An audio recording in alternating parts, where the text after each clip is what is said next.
এক নম্বরে শরীরের শক্তি থাকা লাগবে, দুই নম্বরে জ্ঞান থাকা লাগবে। আপনি তাকান তো আমাদের দেশের দিকে যারা রাজনীতি করছে, ওল্ড হয়ে গেছে। বিশেষ করে এই যে হিরো আলম, এর ঠেলা দিলে পড়ে যাবে না, শরীরে কোনো শক্তি আছে। দুই নম্বরে জ্ঞান।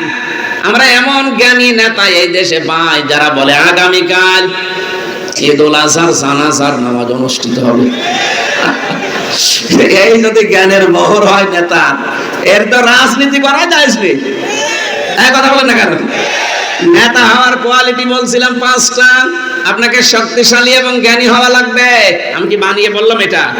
সূরা বাকারা 247 নম্বর আয়াত, 2 নম্বর পারা 19 নম্বর পৃষ্ঠা 14 নম্বর লাইনে আছে। বাড়ি যে মিলিয়ে দেখবেন, যে কোনো তাফসীর পড়লে পাবেন।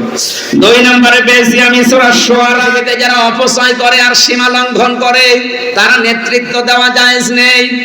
আপনি 53 বছরই মিলান তো, যারা এদেশে নেতৃত্ব দিল, কত নেতা অপচয়ের পুরা জীবনটাই ভরা।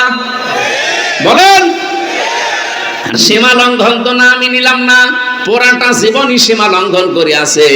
আরে ভাই, আপনার জন্য তো নেতৃত্ব দেওয়া যায়। আগামীতে 96% মুসলমানের দেশে যারা নেতৃত্ব দেবে তারা পুরুষ হওয়া লাগবে। এ পর্যন্ত থাক। যারা হাত তুলেছেন, যদি এর বরং পুরুষ নেতা বাদ দিয়ে অন্য কোন জায়গায় ছোটেন, বিশেষ করে রওশনের সাদের দিকে, আমি আর বাকিটা বলতে পারবো না, সুতরাং আপনি সাবধান। 5 নাম্বারটা যেহেতু বলি নাই, বলে ফেলি। এটা সূরা বাকারায় আছে, খারিজ হয়ে গেছে সব। আগস্টের 5 তারিখের পরে আমি মামলা তুলেছিলাম।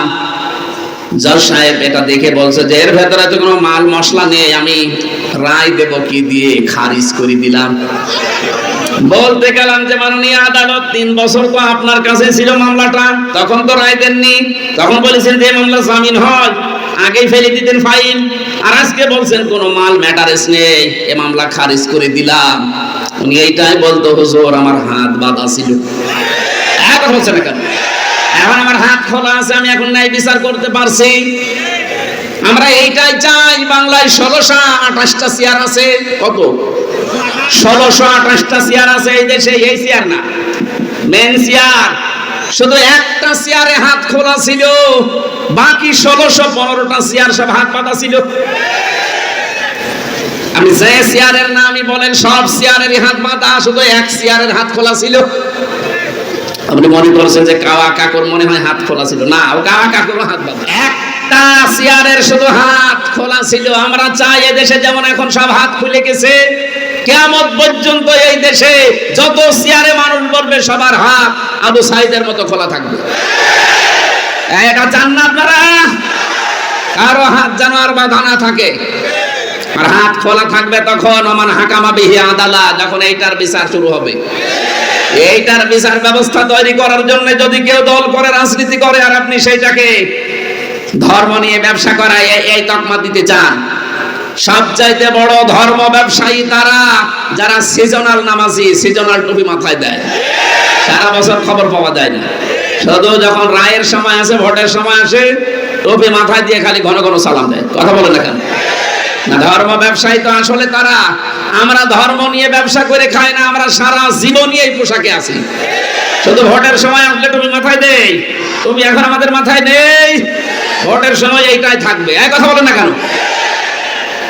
সুতরাং আয়াত দ্বারা যেহেতু প্রমাণ হয়েছে যে কোন জালেম রাজনীতি করতে পারবে না, আগামীতে যারা জালেম হবে তারা যেন চেয়ারে বসতে না পারে, এ বিষয়ে সজাগ থাকা লাগবে না।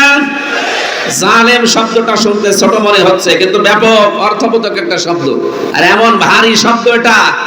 ইন্নামাস সাবিলু আলাল্লাযিনা ইয়াজলিমুনা নাস। কসম কোরআনে কারীম আমার সামনে, আপনি ধরা খাবেন স্যার। কারণ আপনি নেওয়ার সময় কত বেশি নিয়েছেন আমি জানি। আমার ভার্সিটির যারা স্যার ছিল অধিকাংশই তো মিশরের, সৌদি আরবের। ডক্টর জিয়াদ, এত বেশি তার জ্ঞান ছিল। ডক্টর লোকমান, আমার মনে হয় সারাটা জীবন যদি লোকমান স্যার কথা বলে, আমার সারা জীবনের সঙ্গে মনে যাবে, এত জ্ঞান আল্লাহ তাকে দিয়েছে। আমি শুধু লোকমান স্যারকে না, লোকমান স্যার অনেক ভালো, অনেকগুলো স্যারকে অন্যান্য বিভাগের কথা বলছি। শুধু বিশ্ববিদ্যালয় না, কলেজে আছে সিস্টেম, মাদ্রাসায় আছে সিস্টেম, প্রাইমারি আছে সিস্টেম। এরা নেওয়ার সময় অনেক কিছু আমরা নিতে থাকি, কিন্তু দেওয়ার সময় ঠিক মতো দিতে চাই না। এই যে যেখানে বসে আছি, এই চেয়ার, এই মেম্বার, এই মঞ্চটা, এখানে বসার আগে অনেক কিছু আমি কিন্তু নিয়ে এসেছি, পেয়েছি, দেওয়ার সময় ডেলিভারি দিতে পারছি না। এবার আসতে বলছে, মনে করছে হুজুরও তারা খাবে, আমি তারা খাবো। কারণ 1 ঘন্টা কথা বলতে হলে কমপক্ষে 50 ঘন্টা আয়াতের উপরে পড়া লাগে। আমি যত তথ্য পেয়েছি, এই যে প্রায় 10 পৃষ্ঠা একাধারে লিখেছি, এখানে এতগুলো কথা বলার আগেই আল্লাহর ওলিরা এসে বলছে হুজুর, এক হুজুরকে আমি খেজুর পেয়ে গেছি। সুতরাং নেওয়ার সময় আমিও কম নেইনি, বিভিন্ন জায়গা থেকে অনেক কিছু নিয়েছি, দেওয়ার সময় আমিও ডেলিভারি দিতে পারছি না। আল্লাহ তুমি এই মঞ্চের হক আদায় করার তৌফিক আমাদের দান করো। কর্মজীবনে যে আল্লাহকে বেশি স্মরণ করো, মানে ওজনে কম বেশি করবেন না, খাদ্যে ভেজাল দেবেন না। অনেক মানুষ আছে সুবহানাল্লাহ, আলহামদুলিল্লাহ, নামাজ রোজা, এমনকি মানুষ তাহাজ্জুদ পড়ে, কিন্তু বাস্তবে প্র্যাকটিক্যাল লাইফে ওর কর্মজীবনে হালাল থাকতে পারছে না। আমার অনার্সের সার্টিফিকেট তুলতে গিয়েছিলাম বিশ্ববিদ্যালয়ে, মাস্টার্সেরটা আনতে গেলাম, যিনি দায়িত্বে আছেন বললাম স্যার একটু সই করে দিলেই হয়ে যায়। আমার বলছে হামজা তাড়াতাড়ি করো। স্যার আমি তাড়াতাড়ি করছি। কিছুক্ষণ পরে বললাম স্যার আমি গাড়ি ধরবো, একটু তাড়াতাড়ি দিলে ভালো হতো। তুমিও তাড়াতাড়ি করো, আমি জোহরের নামাজের জামাত ধরবো। আমি তো কিছু প্রথমে বুঝতে পারি না, ডাক দিয়ে বললাম স্যার আপনি কি ইশারা দেন, আমি তো তাড়াতাড়ি করছি। স্যার এবার মুখ ফুটে বলে ফেলছে হামজা পেতে পারেন যদি আপনার মন থাকে। কি থাকে? গিরিশচন্দ্র সেনের কথা আমরা শুনেছি, কোরআনে কারীম বঙ্গ অনুবাদ করে, শুধু তা না ও তাফসীরও লিখেছে। অথচ এই লোকটা কোরআন আমাদের চাইতে বেশি পড়েছে, বেশি লিখেছে, বেশি বুঝেছে, বেশি শুনেছে। কথা বলে না কেন? তাফসীর লিখতে হলে এক একটা শব্দের একাধিক অর্থ জানা লাগে। এখানে যত বড় আলেম ভাষা আছে, কেউ বুকে হাত দিয়ে কথা বলার ক্ষমতা নেই যে কোরআনের পুরা প্রতিটি শব্দের অর্থ আমার জানা আছে। না, হয়তো জানা থাকলেও ভুলে গেছি। আমিও পুরাটা পড়েছিলাম, কিন্তু এখন আমার আর মনে নেই, এখন আবার দেখা লাগে, স্টাডি করা লাগে। অথচ হিন্দু বেটা পুরা কোরআন শরীফ পড়াইতে ছিল, প্রতিটি শব্দের অর্থ জানা ছিল। কি পড়া পড়েছে বলেন, কি বোঝা বুঝেছে, কি আয়ত্ত ছিল কোরআনের উপরে, তার কি সময় দিয়েছে সারাটা জীবনে। অথচ লোকটা মারা যাওয়ার পরে গোসল দিয়েছে, কথা বলে না কেন? জানাজা হয়েছে, কবরে দিয়েছে, কোথায় দিয়েছে? পুড়িয়ে ফেলেছে। মাথায় কি আপনার মগজ নেই? একটা বারের জন্য চিন্তা আসে না এই লোকটা আমার চাইতে কোরআনের পেছনে শ্রম সময় কম দেয়নি, অনেক বেশি দিয়েছে। ও বুঝেছেও বেশি, পড়েছেও বেশি, লিখেছেও বেশি, কিন্তু কোরআন তাকে হেদায়েত দিতে পারেনি, কারণ ওর মন ছিল না। কোরআন থেকে হেদায়েত নেওয়ার মন ওর ছিল না। আল্লাহ জোর করে আপনাকে হেদায়েত দিয়ে জান্নাতে দেবে, অত দায় আল্লাহ পড়েনি।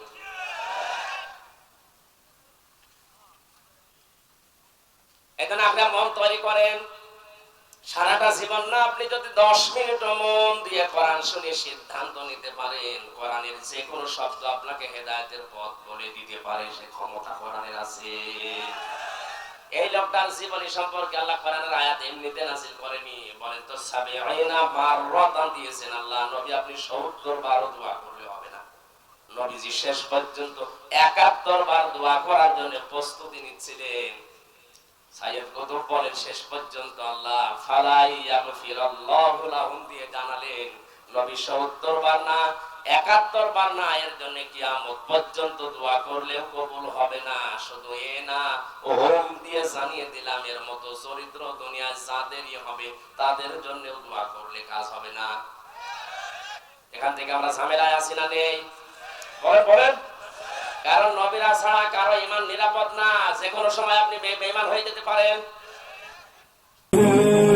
জান্নাতি ঠিকানা ইসলামিক চ্যানেল, বেলকুচি, সিরাজগঞ্জ। আপনার প্রিয় বক্তার মহাগ্রন্থ আল কুরআনের আলোচনা শুনুন।